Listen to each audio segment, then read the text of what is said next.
ಯಾವುದೇ ಥರದ ತಲೆನೋವು ಇಲ್ಲದೆ ನಾನು ಎಕ್ಸ್ಪೋರ್ಟ್ ಮಾಡಬೇಕು ಅಥವಾ ನನ್ನ ಮೆಟೀರಿಯಲ್ಗಳನ್ನ ಸೇಲ್ಗಳನ್ನ ಹೆಚ್ಚಿಗೆ ಮಾಡ್ಕೋಬೇಕು ಅನ್ನೋದಾದರೆ ನೀವೇನು ಮಾಡ್ಬೋದು, JBE experts exporter of record ಪ್ಲ್ಯಾನ್ನ ಎನ್ರೋಲ್ ಮಾಡ್ಬೋದು. ಇಲ್ಲಿ ಏನಾಗುತ್ತೆ ಅಂದರೆ ನಾವು ನಿಮ್ಮ ಕಡೆಯಿಂದ ಲೋಕಲ್ ಮಾರ್ಕೆಟಲ್ಲಿ ಪರ್ಚೇಸ್ ಮಾಡ್ತೇವೆ, ಲೋಕಲ್ ಪ್ರೈಸಲ್ಲಿ ಪರ್ಚೇಸ್ ಮಾಡ್ತೇವೆ. ನಿಮಗೆ ಯಾವುದೇ ಥರದ ಡಾಕ್ಯುಮೆಂಟೇಷನ್ ಆಗಿರ್ಬೋದು, ಎಕ್ಸ್ಪೋರ್ಟ್ ಎಕ್ಸ್ಪೀರಿಯನ್ಸೇ ಆಗಿರ್ಬೋದು ಇಲ್ಲದೇ ಹೋದರೂ ಕೂಡ ನಡೆಯುತ್ತೆ. ಸೊ ನೀವು ಇಲ್ಲಿ ಏನು ಮಾಡಬೇಕಂದ್ರೆ ನಾವು ಒಂದು ಲಿಂಕ್ ಕೊಡ್ತೇವೆ, ಅದರಲ್ಲಿ ಹೋಗಿ ರಿಜಿಸ್ಟರ್ ಆಗಿ ನಿಮ್ಮ ಡಾಕ್ಯುಮೆಂಟ್ಸ್ಗಳನ್ನ ಅಪ್ಲೋಡ್ ಮಾಡಿ. ಮಿನಿಮಮ್ GST ಸರ್ಟಿಫಿಕೇಟ್ ಆದರೂ ಇರಲೇಬೇಕು. GST ಇಲ್ಲದೇ ಇರುವಂಥ ಕಂಪ್ನಿ, ಪ್ರೊಪ್ರೈಟರ್ಶಿಪ್ ಆಗಿರ್ಬೋದು, ಪ್ರೈವೇಟ್ ಲಿಮಿಟೆಡ್ ಆಗಿರ್ಬೋದು, ಬೇರೆ ಏನೇ ಕಂಪ್ನಿ ಆಗಿರ್ಬೋದು, GST ಸರ್ಟಿಫಿಕೇಟ್ ಇಲ್ಲದೆ ನಿಮ್ಮ ಕಂಪ್ನಿಯಿಂದ ನಾವು ಮೆಟೀರಿಯಲ್ಗಳನ್ನ ತೊಗೊಳಕ್ಕೆ ಆಗಲ್ಲ. ಸೊ ಇದು ಒಂದು ಮಿನಿಮಮ್ ಮ್ಯಾಂಡೇಟರಿ ಡಾಕ್ಯುಮೆಂಟ್. ಸೊ ಇದಾದ ಮೇಲೆ ನೀವು ನಿಮ್ಮ ಸ್ಯಾಂಪಲ್ಸ್ಗಳನ್ನ ಒಂದು ಸರಿ ನಿಮ್ಮ ಡಾಕ್ಯುಮೆಂಟ್ಸ್ ಎಲ್ಲ ವೆರಿಫೈ ಆಗುತ್ತೆ, ಅಪ್ರೂವಲ್ ಕೊಟ್ಟ ತಕ್ಷಣ ನೀವೇನು ಮಾಡಬೇಕು, ನೀವು JBE ಎಕ್ಸ್ಪರ್ಟ್ಸ್ಗೆ ನಿಮ್ಮ ಸ್ಯಾಂಪಲ್ಸ್ ಯಾವ ಪ್ರಾಡಕ್ಟ್ನ ನೀವು ನಮ್ಮ ಕಡೆಯಿಂದ ಮಾರಿಸ್ಬೇಕು ಅಂದ್ಕೊಳ್ತಾ ಇದ್ದೀರೋ ಆ ಮೆಟೀರಿಯಲ್ನ ನೀವು ಸ್ಯಾಂಪಲ್ಗಳನ್ನ ಬೆಂಗಳೂರು ಆಫೀಸ್ಗೆ ಕಳಿಸಿ, ನಾವು ಅದನ್ನು ಚೆಕ್ ಮಾಡ್ತೇವೆ. ಎಕ್ಸ್ಪೋರ್ಟ್ ಸ್ಟ್ಯಾಂಡರ್ಡಲ್ಲಿ ಅವೈಲೇಬಲ್ ಇತ್ತು ಅಂದರೆ ಕನ್ಫರ್ಮ್ ಮಾಡ್ತೇವೆ. ಕನ್ಫರ್ಮ್ ಆದಮೇಲೆ ನೀವು ಎನ್ಕ್ವೈರೀಸ್ಗಳನ್ನ ನಮ್ಮ ವೆಬ್ಸೈಟಲ್ಲಾಯಿತು, ಗ್ರೂಪಲ್ಲಾಯಿತು, ವಾಟ್ಸಪ್ ಗ್ರೂಪ್ ಇರುತ್ತೆ, ಅಥವಾ ಡೈರೆಕ್ಟ್ ಕಾಲ್ ಅಥವಾ ಇಮೇಲ್ ಮಾಡಿಬಿಟ್ಟು ನಿಮಗೆ ತಿಳಿಸ್ತೇವೆ. ಆ ಕೊಟೇಷನ್ಸ್ಗಳನ್ನ ನೀವು ಸಬ್ಮಿಟ್ ಮಾಡಬೇಕು. ಸೊ ಕೊಟೇಷನ್ಗಳೆಲ್ಲ ಸಬ್ಮಿಟ್ ಆಯಿತು, ಬೆಸ್ಟ್ ಇಂಡಿಯನ್ ಪ್ರೈಸ್ ಇರಬೇಕು. ಸೊ ಏನಾಗುತ್ತೆ, ಕೆಲವೊಂದು ಸಾರಿ ನಿಮ್ಮ ಪ್ರೈಸ್ಗಳು ಈಗ ದುಬೈ ಎನ್ಕ್ವೈರಿ ಇದೆ ಅಂತ ಹೇಳಿ ನೀವು ದುಬೈ ರೇಟ್ ಕೊಡೋ ಹಾಗಿಲ್ಲ. ನೀವು ಲೋಕಲ್ ಮಾರ್ಕೆಟ್ ರೇಟ್ ಬೆಸ್ಟ್ ಏನಿದೆ ಅದನ್ನು ಕೊಡಬೇಕಾಗತ್ತೆ. ಅದರ ಅಕಾರ್ಡಿಂಗ್ಲಿ ಯಾವುದೇ ಥರದ ಕ್ಯಾಪಿಂಗ್ಸು ಇರಲ್ಲ, ನಾವು ಯಾವ ಥರದ ಪ್ರೈಸ್ಗಳನ್ನ ಡಿಸ್ಕ್ಲೋಸ್ ಮಾಡಲ್ಲ. ಸೊ ಇದೊಂಥರ ಟೆಂಡರ್ ಟೈಪು.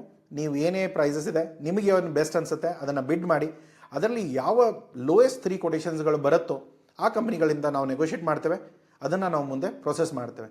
ಸೊ ಇದರಲ್ಲಿ ಏನಾಗುತ್ತೆ, ಒಂದು ಸರಿ ಯಾವ ಕಂಪ್ನಿಯ ಕೊಟೇಷನ್ಗಳು ಲೋಯೆಸ್ಟ್ ಕೊಟೇಷನ್ಗಳು ಸೆಲೆಕ್ಟ್ ಆಗುತ್ತೋ ಅವ್ರ ಹತ್ರ ನಾವು ವಿಸಿಟ್ ಮಾಡಿಸ್ತೇವೆ. ಫ್ಯಾಕ್ಟ್ರಿ ವಿಸಿಟ್ ಆಗುತ್ತೆ, ವೆರಿಫೈ ಮಾಡ್ತೇವೆ ಪ್ರಾಡಕ್ಟು ಕ್ವಾಂಟಿಟಿ ಎಲ್ಲ ಕರೆಕ್ಟಾಗಿದೆಯೋ ಇಲ್ವೋ, ಪ್ಯಾಕೇಜಿಂಗ್ ಸ್ಟ್ಯಾಂಡರ್ಡ್ ಕರೆಕ್ಟಾಗಿದೆಯೋ ಇಲ್ವೋ ಎಲ್ಲದನ್ನು ನೋಡಿಕೊಂಡು ನಾವು ಆಮೇಲೆ ಅವ್ರಿಗೆ ಆರ್ಡರ್ ಪ್ಲೇಸ್ ಮಾಡ್ತೇವೆ, ಒಂದು ಅಗ್ರಿಮೆಂಟ್ ಸೈನ್ ಮಾಡ್ಕೊಳ್ತೇವೆ. ಅದರ ನೆಕ್ಸ್ಟ್ ಪೇಮೆಂಟ್ ಮಾಡೋದು 10 days PDC ಚೆಕ್ ನಾವು ಕೊಡ್ತೇವೆ. ಸೊ ಇವತ್ತೇನಾದರೂ ನಾವು ಕನ್ಫರ್ಮ್ ಮಾಡಿದ್ವಿ, ಅಗ್ರಿಮೆಂಟ್ ಸೈನ್ ಮಾಡಿದ್ವಿ ಅಂದರೆ ಅದರ ನೆಕ್ಸ್ಟ್ ನಾವು ನಿಮಗೆ ಚೆಕ್ ಕೊಡೋದು. ಇವತ್ತು ನಾವು 1ನೇ ತಾರೀಕು ನಾವೇನಾದರೂ ಮೆಟೀರಿಯಲ್ ತೊಗೊಳ್ತಾ ಇದ್ದರೆ ನಿಮಗೆ ನಾವು 11ನೇ ತಾರೀಕಿನ ಚೆಕ್ ಡೇಟ್ ಕೊಡ್ತೇವೆ. 11ನೇ ತಾರೀಕು ಹೋಗ್ಬಿಟ್ಟು ನೀವು ನಿಮ್ಮ ಚೆಕ್ನ ನಿಮ್ಮ ಬ್ಯಾಂಕ್ ಅಕೌಂಟಿಗೆ ಡೆಪಾಸಿಟ್ ಮಾಡ್ತೀರಾ, ನಿಮ್ಮ ಅಕೌಂಟಿಗೆ ದುಡ್ಡು ಬರುತ್ತೆ. ಸೊ ಇದನ್ನು ಮಾಡೋ ಮೇನ್ ಪರ್ಪಸ್ ಏನು? ಸೊ ತುಂಬ ಸರಿ ಏನಾಗುತ್ತೆ, ಜನ ಇಂಟೆನ್ಷನಲಿ ಕ್ವಾಲಿಟಿ ಕ್ವಾಂಟಿಟಿಯಲ್ಲಿ ಮೋಸ ಮಾಡ್ತಾರೆ. ಅದನ್ನು ಅವಾಯ್ಡ್ ಮಾಡೋದು. ಜಸ್ಟ್ ಇನ್ನೊಂದೇನಂತಂದರೆ ಯಾವುದೇ ಥರದ, ಯಾಕೆಂದರೆ ಈ ಪ್ಲ್ಯಾನಲ್ಲಿ ನಿಮ್ಮ ಜವಾಬ್ದಾರಿ ಇರೋದು ಬರೀ ಕ್ವಾಲಿಟಿ ಮತ್ತು ಕ್ವಾಂಟಿಟಿ ಮಾತ್ರ. ಬೇರೆ ಎಕ್ಸ್ಪೋರ್ಟ್ ಡಾಕ್ಯುಮೆಂಟ್ ಸರಿ ಇಲ್ಲ ಅಥವಾ ಕಸ್ಟಮಲ್ಲಿ ಏನೋ ತೊಂದರೆ ಆಯಿತು, ಅದು ಯಾವುದೇ ಥರದ ಸಮಸ್ಯೆಗಳು ನಿಮಗೆ ಬರಲ್ಲ. ನಿಮ್ಮ ಜವಾಬ್ದಾರಿ ಬರೀ ಕ್ವಾಲಿಟಿಗಳನ್ನ ಏನು ತೊಗೊಂಡಿದ್ದೀರಾ ಅದನ್ನು ನಾವು ಸೈಟಲ್ಲಿ ಟೆಸ್ಟ್ ಮಾಡ್ತೇವೆ. ಯಾಕೆಂದರೆ ಬಿಫೋರ್ ಶಿಪ್ಮೆಂಟ್ ಇನ್ಸ್ಪೆಕ್ಷನ್ ಆಗುತ್ತೆ. ಅಲ್ಲಿ ಏನಾದರೂ ನಿಮ್ಮ ಮೆಟೀರಿಯಲಲ್ಲಿ ಏನಾದರೂ ತೊಂದರೆಗಳು ಬಂದರೆ ಮಾತ್ರ ನಿಮಗೆ ಸಮಸ್ಯೆ ಆಗುತ್ತೆ. ಆವಾಗ ನಿಮ್ಮ ಪೇಮೆಂಟ್ ನಾವು ಹೋಲ್ಡ್ ಮಾಡ್ತೇವೆ. ಇಲ್ಲದೆ ಹೋದರೆ ನಿಮ್ಮ ಪೇಮೆಂಟ್ ಕ್ಲಿಯರ್ ಆಗುತ್ತೆ. ನೀವು ಕ್ವಾಲಿಟಿ ಕ್ವಾಂಟಿಟಿ ಕರೆಕ್ಟಾಗಿ ಕೊಟ್ಟಿದ್ದೀರಾ, ಕ್ವಾಂಟಿಟಿ ಕರೆಕ್ಟಾಗಿರುತ್ತೆ, ಯಾಕೆಂದರೆ ವೇವಿಂಗ್ ಸ್ಕೇಲ್ ಹಾಕಿದರೆ ಗೊತ್ತಾಗ್ಬಿಡುತ್ತೆ. ಬಟ್ ಕ್ವಾಲಿಟಿಯಲ್ಲಿ ಏನಾದರೂ ತೊಂದರೆ ಆಗಿದ್ದರೆ ಅದು ಮಾತ್ರ ನಿಮಗೆ ಸಮಸ್ಯೆ ಆಗುತ್ತೆ. ಅದನ್ನು ನೀವು ನೋಡಿಕೊಂಡು, ಯಾಕೆಂದರೆ ನಾವು ಯಾವುದೇ ಥರದ ಕ್ವಾಂಟಿಟಿಗಳನ್ನ ನಾವು ಇನ್ಸ್ಪೆಕ್ಷನ್ ಮಾಡಿರ್ತೇವೆ. ಇನ್ಸ್ಪೆಕ್ಷನ್ ಮಾಡಿ ನಾವು ಮೆಟೀರಿಯಲ್ನ ಪಿಕಪ್ ಮಾಡ್ಲಿಕ್ಕೆ ಬಂದಾಗ, ಯಾಕೆಂದರೆ ಪ್ರತಿಯೊಂದನ್ನು ನಾವು ಟೆಸ್ಟ್ ಮಾಡೋಕ್ಕಾಗಲ್ಲ, ಕೆಲವೊಂದನ್ನು ಟೆಸ್ಟ್ ಮಾಡಿರ್ತೇವೆ, ಸ್ಯಾಂಪಲ್ ಅಪ್ರೂವ್ ಆಗಿರುತ್ತೆ. ಸ್ಯಾಂಪಲ್ ಅಪ್ರೂವ್ ಆದಾಗ ಫುಲ್ ಕನ್ಸೈನ್ಮೆಂಟು ಸೇಮ್ ಕ್ವಾಲಿಟಿ ಇರಬೇಕು, ಅದು ನಿಮ್ಮ ಜವಾಬ್ದಾರಿ ಇರುತ್ತೆ. ಸೊ ಅದರಲ್ಲಿ ಯಾವುದೇ ಥರದ ವ್ಯತ್ಯಾಸ ಮಾಡುವಾಗಿಲ್ಲ, ಅದನ್ನು ನೀವು ನೋಡ್ಕೊಳ್ಳಿ. ಪೇಮೆಂಟ್ ಗ್ಯಾರಂಟಿ ನಂದಿರುತ್ತೆ, ನಮ್ಮ ಕಂಪ್ನಿದಿರುತ್ತೆ. ಅದು JBE ಎಕ್ಸ್ಪರ್ಟ್ಸಿಂದ ಆಗಿರ್ಬೋದು ಅಥವಾ ನಮ್ಮ ಸಿಸ್ಟರ್ ಕನ್ಸರ್ನ್ ಕಂಪ್ನೀಸ್ ಆಗಿರ್ಬೋದು, ನಿಮಗೆ ಯಾವುದೇ ಥರ ಸಮಸ್ಯೆ ಇಲ್ಲ. 10 ದಿನದಲ್ಲಿ ನಿಮ್ಮ ಅಕೌಂಟಿಗೆ ನಿಮ್ಮ ದುಡ್ಡು ಇರುತ್ತೆ. ಚೆಕ್ ನಾವು ಡೆಪಾಸಿಟ್ ಮಾಡಿ, ಚೆಕ್ ಎಂದು ಬೌನ್ಸ್ ಆಗೋಕ್ಕೆ ಸಾಧ್ಯ ಇಲ್ಲ. ಇವತ್ತಿನ ಟೈಮಲ್ಲಿ ಚೆಕ್ ಬೌನ್ಸ್ ಆಗೋದು ಕ್ರಿಮಿನಲ್ ಅಫೆನ್ಸು. ಸೊ ಅದನ್ನೆಲ್ಲ ನಾವು ಯಾವುದೇ ಥರದ ಇವತ್ತಿನವರೆಗೂ ಯಾವುದೂ ಚೆಕ್ ಬೌನ್ಸ್ ಆಗಿಲ್ಲ. ಸೊ ಅದರ ಗ್ಯಾರಂಟಿಯನ್ನು ನೀವು ಇಟ್ಕೊಳ್ಳಿ. ಸೊ ನೆಕ್ಸ್ಟ್ ಏನಂದರೆ ಎಕ್ಸ್ಪೋರ್ಟ್ ಕೋಆರ್ಡಿನೇಷನ್ಸ್. ಯಾವುದೇ ಥರದ ಎಕ್ಸ್ಪೋರ್ಟ್ ಏನೇ ರಿಕ್ವೈರ್ಮೆಂಟ್ಸ್ ಇದ್ದರೂ ಪ್ರತಿಯೊಂದು ನಮ್ಮ ಜವಾಬ್ದಾರಿ ಇರುತ್ತೆ. ಬರೀ ಕ್ವಾಲಿಟಿ ಕ್ವಾಂಟಿಟಿ ಅದು ನಿಮ್ಮ ಜವಾಬ್ದಾರಿ ಇರುತ್ತೆ. ಸೊ ಕಂಪ್ಲೈನ್ಸಸ್ ಹ್ಯಾಂಡ್ಲಿಂಗ್, ಯಾವುದೇ ಥರದ ಡಾಕ್ಯುಮೆಂಟೇಷನ್ ಇರ್ಬೋದು, ಕಸ್ಟಮ್ ಕ್ಲಿಯರೆನ್ಸಸ್ ಇರ್ಬೋದು, ಎಕ್ಸ್ಪೋರ್ಟ್ ಲೈಸೆನ್ಸ್ ಇರ್ಬೋದು, RCMC ಇರ್ಬೋದು, ಪ್ರತಿಯೊಂದು ನಮ್ಮ ಹತ್ರ ಇರುತ್ತೆ. ನೀವು ಯಾವುದೇ ಥರದ ಡಾಕ್ಯುಮೆಂಟೇಷನ್ ಇಟ್ಕೊಳ್ಳೋ ಅವಶ್ಯಕತೆ ಇಲ್ಲ. ಜಸ್ಟ್ ನಿಮ್ಮ ಹತ್ರ GST ಸರ್ಟಿಫಿಕೇಟು ನೀವು ನಮಗೆ ಕೊಡಬೇಕಾಗಿರೋದು ಒಂದೇ ಡಾಕ್ಯುಮೆಂಟು, ಅದು ಇನ್ವಾಯ್ಸ್. GST ಇನ್ವಾಯ್ಸ್ ಕೊಟ್ಟರೆ ಸಾಕಾಗುತ್ತೆ. ಸೊ ರಿಪೀಟೆಡ್ ಎನ್ಕ್ವೈರೀಸ್ ಬರುತ್ತೆ. ಪ್ರತಿ ಸರಿ ನೀವು ಎನ್ಕ್ವೈರೀಸ್ಗಳನ್ನ ನೋಡ್ತಾ ಇರಬೇಕು. ಪ್ರತಿ ಸರಿ ಮೇ ಬಿ ನಿಮಗೆ ಒಂದೇ ಥರದ ಎನ್ಕ್ವೈರಿಗಳು ಅನಿಸುತ್ತೆ, ಆದರೆ ಸ್ಪೆಸಿಫಿಕೇಷನ್ ಇರ್ಬೋದು, ವಾಲ್ಯೂಮ್ ಇರ್ಬೋದು, ಪ್ಯಾಕೇಜಿಂಗ್ ಇರ್ಬೋದು, ಒಂದಲ್ಲ ಒಂದು ಚೇಂಜ್ ಆಗಿರುತ್ತೆ. ಪ್ರತಿ ಸರಿ ಅನಲೈಸ್ ಮಾಡಿ ಕರೆಕ್ಟಾಗಿ ನೋಡ್ಕೊಳ್ಳಿ, ಮತ್ತು ನಿಮ್ಮ ರೇಟ್ಗಳನ್ನ ಸಬ್ಮಿಟ್ ಮಾಡ್ಕೊಳ್ಳಿ. ಯಾವುದೇ ಥರದ ಕನ್ಫ್ಯೂಷನ್ ಮಾಡಿಕೊಂಡು ಬ್ಲ್ಯಾಕ್ ಲಿಸ್ಟ್ ಆಗೋಕ್ಕೆ ಹೋಗಬೇಡಿ. ಸೊ ಝೀರೋ ಕಮಿಷನ್, ಈ ಮೇನ್ ಪ್ಲ್ಯಾನಿನ ಬೆನಿಫಿಟ್ ಏನು? Zero commission. ಇಲ್ಲಿ ಏನೂ ಕಮಿಷನ್ ಇಲ್ಲ, ಏನೂ ಇಲ್ಲ. ನೀವು ಏನು ರೇಟ್ ಕೊಡ್ತೀರಾ ಆ ರೇಟಲ್ಲಿ ಪರ್ಚೇಸ್ ಮಾಡ್ತೇವೆ. ಬಟ್ ಆ ಪ್ರೈಸ್ ಕಾಂಪಿಟೇಟಿವ್ ಇರಬೇಕು, ಅದನ್ನು ನೆನ್ಪಿಟ್ಕೊಳ್ಳಿ. ಅದಾದಮೇಲೆ ಕ್ವಾಲಿಟಿ ಕ್ವಾಂಟಿಟಿ ನಿಮ್ಮ ಜವಾಬ್ದಾರಿ ಇರುತ್ತೆ. ಅದರಲ್ಲಿ ಯಾವುದೇ ಥರದ ವ್ಯತ್ಯಾಸ ಆದರೆ ನಿಮಗೆ ಅದರದ್ದು ಪ್ರಾಬ್ಲಮ್ ಆಗ್ಬೋದು. ಪ್ರೈಸಿಂಗ್ ಫ್ರೀಡಮ್ ಇರುತ್ತೆ, ಯಾವುದೇ ಥರದ ಕ್ಯಾಪಿಂಗ್ ಇರಲ್ಲ. ನೀವು ಯಾವುದೇ ಥರದ ಪ್ರಾಡಕ್ಟ್ಸ್ ಆಗಿರ್ಬೋದು, ಪ್ರಾಡಕ್ಟ್ಸ್ಗಳಿಗೆ ರೇಟ್ ಕೊಟ್ಟರೆ, ಒಳ್ಳೆ ರೇಟ್ ಕೊಟ್ಟರೆ ಸಾಕಾಗುತ್ತೆ. ಈಗ ನೀವು ಬೇರೆ ಮಾರ್ಕೆಟಲ್ಲಿ ಬೇರೆ ನಾವು ಇವಾಗ ದುಬೈಯಲ್ಲಿ ಎಷ್ಟಕ್ಕೆ ಎಕ್ಸ್ಪೋರ್ಟ್ ಮಾಡ್ತಾ ಇದ್ದೇವೆ ಅಥವಾ ಬೇರೆ ಮಾರ್ಕೆಟಿಗೆ ನಾವು ಎಷ್ಟಕ್ಕೆ ಎಕ್ಸ್ಪೋರ್ಟ್ ಮಾಡ್ತೇವೆ ಅದು ನಿಮ್ಮ ಸಮಸ್ಯೆ ಅಲ್ಲ. ನೀವು ಕೊಡಬೇಕಾಗಿರೋದು ಇಂಡಿಯಾದಲ್ಲಿ ಏನು ಬೆಸ್ಟ್ ಕೊಡೋಕ್ಕಾಗತ್ತೆ ಅದನ್ನು ಕೊಡಿ. ಅದು ಮತ್ತು ನೀವು ಏನು ಬೇರೆ ಪೋರ್ಟ್ ಎಲ್ಲಿ ಡೆಲಿವರ್ ಮಾಡಬೇಕು ಅದೆಲ್ಲ ಏನೂ ಸಮಸ್ಯೆಗಳಿಲ್ಲ. ನೀವು ಎಕ್ಸ್ ವರ್ಕ್ಸ್ ರೇಟ್ ಕೊಡ್ತೀರಾ, ನಿಮ್ಮ ಫ್ಯಾಕ್ಟ್ರಿ ಎಲ್ಲಿದೆ, ನಿಮ್ಮ ವೇರ್ ಹೌಸ್ ಎಲ್ಲಿದೆ ಅಲ್ಲಿ ರೇಟ್ ಕೊಡಿ. ನಾವು ಬಂದು ಪಿಕಪ್ ಮಾಡ್ಕೊಳ್ತೇವೆ, ನಾವು ಬಂದು ಲೋಡ್ ಮಾಡ್ಕೊಳ್ತೇವೆ, ನಾವು ಬಂದು ಅದನ್ನು ಎಕ್ಸ್ಪೋರ್ಟ್ ಮಾಡ್ಕೊಳ್ತೇವೆ. ಡಾಕ್ಯುಮೆಂಟೇಷನ್ ಎಲ್ಲ ಖರ್ಚು ನಮ್ದಿರುತ್ತೆ.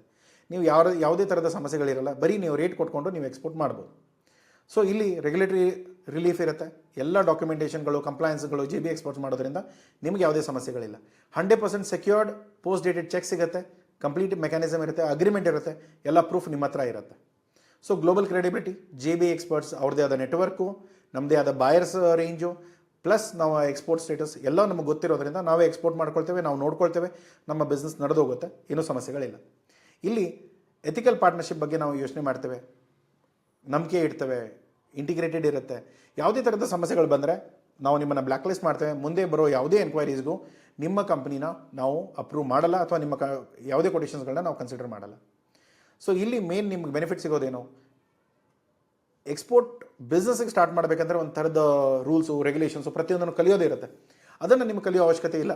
ನೀವು ಡೈರೆಕ್ಟ್ಲಿ ಮೆಟೀರಿಯಲ್ಸ್ಗಳನ್ನ ಲೋಕಲಲ್ಲಿ ನಮಗೆ ಸಪ್ಲೈ ಮಾಡೋದು, ನಿಮಗೆ ಪ್ರಾಡಕ್ಟ್ ನಾಲೆಜ್ ಇತ್ತು, ಕ್ವಾಂಟಿಟಿ ಮತ್ತು ಕ್ವಾಲಿಟಿ ನೋಡಿಕೊಂಡ್ರೆ ನಿಮ್ಗೆ ಏನೇ ಸಮಸ್ಯೆ ಇಲ್ಲ. ನೀವು ಡೈರೆಕ್ಟ್ಲಿ ಪಾರ್ಟಿಸಿಪೇಟ್ ಮಾಡ್ಬೋದು, ನಿಮ್ಮ ಪ್ರೈಸಸ್ಗಳನ್ನ ಕೊಡ್ಬೋದು, ನಾವು ಪಿಕಪ್ ಮಾಡ್ಕೊಳ್ತೇವೆ. ಇಲ್ಲಿ ಯಾವುದೇ ಥರದ ಲಿಮಿಟೇಷನ್ಸ್ ನಿಮಗಿರಲ್ಲ, ಇಮಿಡಿಯೇಟ್ಲಿ ನೀವು ಸ್ಟಾರ್ಟ್ ಮಾಡ್ಬೋದು. ಸೊ ಫೈನಾನ್ಷಿಯಲ್ ಸೆಕ್ಯೂರಿಟಿ, ಏನೇ ಪೇಮೆಂಟ್ಸ್ ಇದ್ರೂ ಕೂಡ ಎಲ್ಲ ಚೆಕ್ ಆಗಿರುತ್ತೆ. ನೀವು ಅಗ್ರಿಮೆಂಟು ಸೈನ್ ಮಾಡಿರ್ತೀರ, ನಿಮಗೆ ಎಷ್ಟು ಪೇಮೆಂಟ್ ಬರೋದು ಗೊತ್ತಿರುತ್ತೆ. ಪ್ರತಿಯೊಂದನ್ನು ಹೋಗ್ಬಿಟ್ಟು ಚೆಕ್ ನೀವು ಡೆಪಾಸಿಟ್ ಮಾಡ್ತೀರಾ, ನೀವು ಪೇಮೆಂಟ್ ತೊಗೊಳ್ತೀರಾ, ಅಲ್ಲಿ ಕೆಲಸ ಮುಗಿಯುತ್ತೆ. ಸೊ ಸ್ಕೇಲೆಬಲ್ ಆಕ್ಸೆಸ್, ಇವತ್ತಿನ ಟೈಮಲ್ಲಿ ಒಂದು ಎಕ್ಸ್ಪೋರ್ಟ್ ಕಂಪ್ನಿ ಅಥವಾ ನಾವು ಯಾರಿಗೂ ಎಂಪ್ಲಾಯಿ ಕೊಡದೆ ಅಥವಾ ಯಾರನ್ನೂ ಜಾಬಲ್ಲಿ ಇಟ್ಕೊಳ್ದೇನೆ ನನ್ನ ವಾಲ್ಯೂಮ್ನ ನಾನು ಹೆಚ್ಚಿಗೆ ಮಾಡ್ಬೋದು, just by working with JB experts. Okay, so ಇಲ್ಲಿ ನಂಬಿಕೆ ಇಟ್ಕೊಂಡು ಲಯಬಿಲಿಟೀಸ್ ನಿಮ್ಮ ಜವಾಬ್ದಾರಿ ಇರುತ್ತೆ, ಅದನ್ನು ನೋಡಿಕೊಂಡು ನೀವು ಕರೆಕ್ಟಾಗಿ ಕೆಲಸ ಮಾಡಿದರೆ ಯಾವುದೇ ಥರದ ಸಮಸ್ಯೆಗಳಾಗಲ್ಲ. ಇಲ್ಲಿ ಲಿಂಕ್ ಇರುತ್ತೆ. ಈ ವಿಡಿಯೋ ನೀವು ಯೂಟ್ಯೂಬಲ್ಲಿ ನೋಡ್ತಾ ಇದ್ದರೆ ಡಿಸ್ಕ್ರಿಪ್ಷನಲ್ಲಿ ಸಿಗುತ್ತೆ, ಅಥವಾ ನೀವು ಬೇರೆ ಎಲ್ಲಾದರೂ ನೋಡ್ತಾ ಇದ್ದರೆ ಈ ಲಿಂಕ್ ಸುತ್ತಮುತ್ತದಲ್ಲಿ ಎಲ್ಲೋ ಒಂದು ಕಡೆ ನಾವು ಕೊಟ್ಟಿರ್ತೇವೆ. ಆ ಲಿಂಕ್ನ ಕ್ಲಿಕ್ ಮಾಡಿ ನಿಮ್ಮ ಡೀಟೇಲ್ಸ್ಗಳನ್ನ ಫಿಲ್ ಮಾಡಿ, ಡಾಕ್ಯುಮೆಂಟೇಷನ್ ಎಲ್ಲ ಅಪ್ಲೋಡ್ ಮಾಡಿ. ಒಂದು ಸರಿ ವೆರಿಫೈ ಆಯಿತು ಅಂದರೆ ನಿಮ್ಮ ಸ್ಯಾಂಪಲ್ಗಳನ್ನ ಬೆಂಗಳೂರು ಆಫೀಸಿಗೆ ಕಳಿಸಿ ಅದನ್ನು ಚೆಕ್ ಮಾಡ್ತೇವೆ. ಅದರ ಮುಂದೆ ಬರೋ ಎನ್ಕ್ವೈರೀಸ್ಗಳನ್ನೆಲ್ಲ ನೀವು ಪಾರ್ಟಿಸಿಪೇಟ್ ಮಾಡೋಕ್ಕೆ ಸ್ಟಾರ್ಟ್ ಮಾಡ್ಬೋದು. ಸೊ ಒಳ್ಳೆ ರೇಟ್ ಮ್ಯಾಚ್ ಆಯಿತು, ನಿಮಗೆ ಆರ್ಡರ್ ಸಿಗುತ್ತೆ. ಓಕೆ, ಸೊ ಇಲ್ಲಿ ನೀವು ಕಳಿಸ್ಬೇಕಾಗಿರೋ ಅಡ್ರೆಸ್ ಇಲ್ಲಿದೆ, ಇಮೇಲ್ ID ಇಲ್ಲಿದೆ, ಫೋನ್ ನಂಬರ್ ಇಲ್ಲಿದೆ, ವಾಟ್ಸಪ್ ನಂಬರ್ ಕೂಡ ಅದೇನೆ. ನಿಮ್ಗೆ ಏನೇ ಇದ್ದರೂ ಕೂಡ ಡೈರೆಕ್ಟ್ಲಿ ಕಾಂಟ್ಯಾಕ್ಟ್ ಮಾಡ್ಬೋದು, ಮೆಸೇಜ್ ಮಾಡ್ಬೋದು, ಕೇಳ್ಬೋದು. ಸ್ಯಾಂಪಲ್ಸ್ಗಳು ಆಯಿತು ಮತ್ತು ಬೇರೆ ಏನೋ ಕ್ಲಾರಿಫಿಕೇಷನ್ ಬೇಕಾದರೆ ಈ ಆಫೀಸ್ ಅಡ್ರೆಸ್ಗೆ ನೀವು ಕಳಿಸ್ಬೋದು. ಓಕೆ, ಸೊ ಅರ್ಥ ಆಗಿದೆ ಅಂದ್ಕೊಳ್ತೇನೆ. ಯಾವುದೇ ಥರದ ಡೌಟ್ಸ್ ಇದ್ದರೆ ಆಫೀಸ್ ನಂಬರಿಗೆ ಕಾಲ್ ಮಾಡಿ, ಮಾತಾಡಿ, ತಿಳ್ಕೊಳ್ಳಿ. ಇದರಲ್ಲಿ ಏನೂ ತುಂಬ ಇಲ್ಲ, ನಿಮಗೆ ಯಾವುದೇ ಥರದ ಫಾರಿನ್ ಪೇಮೆಂಟ್ ಬರಲ್ಲ, ನೀವು ಹಾಗೆ ನಿಮ್ಮ ಹೆಸರಲ್ಲಿ ಎಕ್ಸ್ಪೋರ್ಟ್ ಮಾಡ್ತಾ ಇಲ್ಲ. ನೀವೇನೇ ಇದ್ದರೂ ಕೂಡ JB ಎಕ್ಸ್ಪೋರ್ಟ್ಸ್ಗೆ ಎಕ್ಸ್ಪೋರ್ಟ್ ಮಾಡ್ತೀರಾ, ಫಸ್ಟ್ ರೇಟ್ ಕೊಡ್ತೀರಾ, ರೇಟ್ ಸರಿಯಾಗಿತ್ತು, ಮುಂದೆ ಕೆಲಸ ಮಾಡ್ತೇವೆ. ಕೆಲಸ ಮಾಡಿದ್ಮೇಲೆ ನಿಮ್ಮ ಮೆಟೀರಿಯಲ್ ಪಿಕ್ ಆಗಿ ಒಂದು ಚೆಕ್ ಬರುತ್ತೆ, ಚೆಕ್ನ 10 ದಿನ ಆದಮೇಲೆ ಡೆಪಾಸಿಟ್ ಮಾಡ್ಕೊಳ್ಳಿ, ದುಡ್ಡು ನಿಮ್ಮ ಕೈಲಿ ಇರುತ್ತೆ. ಮೆಟೀರಿಯಲ್ ನಾವು ಆಲ್ರೆಡಿ ಎಕ್ಸ್ಪೋರ್ಟ್ ಮಾಡೋಕ್ಕೆ ನಾವು ನೋಡ್ಕೊಳ್ತೇವೆ. ಅಲ್ಲಿ ಏನಾದರೂ ಸಮಸ್ಯೆ ಆಯಿತು, ನಮ್ಮ ಬಾಯರ್ ಏನಿದ್ದಾರೆ ಅವ್ರು ಪೇಮೆಂಟ್ ಕೊಡಲಿಲ್ಲ, ಏನಾದರೂ ಸಮಸ್ಯೆಗಳು ಬಂದ ಅದು ನಮ್ಮ ತಲೆನೋವು, ನಿಮಗೆ ಅದರಿಂದ ಏನೂ ಸಮಸ್ಯೆಗಳು ಇರಲ್ಲ. ನಿಮಗೆ 10 ದಿನ ಆದಮೇಲೆ ಯಾವುದೇ ಥರದ ಕ್ವಾಲಿಟಿಯಲ್ಲಿ ಕ್ವಾಂಟಿಟಿಯಲ್ಲಿ ಮೋಸ ಆಗಿಲ್ಲ ಅಂದರೆ ನಿಮ್ಮ ಚೆಕ್ ಕ್ಲಿಯರ್ ಆಗುತ್ತೆ, ಯಾವುದೇ ಥರದ ತಲೆನೋವುಗಳಿರಲ್ಲ. ಓಕೆ, ಅರ್ಥ ಆಗಿದೆ ಅಂದ್ಕೊಳ್ತೇನೆ. ಲಿಂಕ್ ಇರುತ್ತೆ, ಹೋಗಿ ರಿಜಿಸ್ಟರ್ ಮಾಡ್ಕೊಳ್ಳಿ, ನಿಮ್ಮ ಎಕ್ಸ್ಪೋರ್ಟ್ ಬಿಸ್ನೆಸ್ನ ಸ್ಟಾರ್ಟ್ ಮಾಡ್ಕೊಳ್ಳಿ. ಸಿಗೋಣ ಮುಂದಿನ ವೀಡಿಯೋದಲ್ಲಿ. Thank you so much, take care, bye.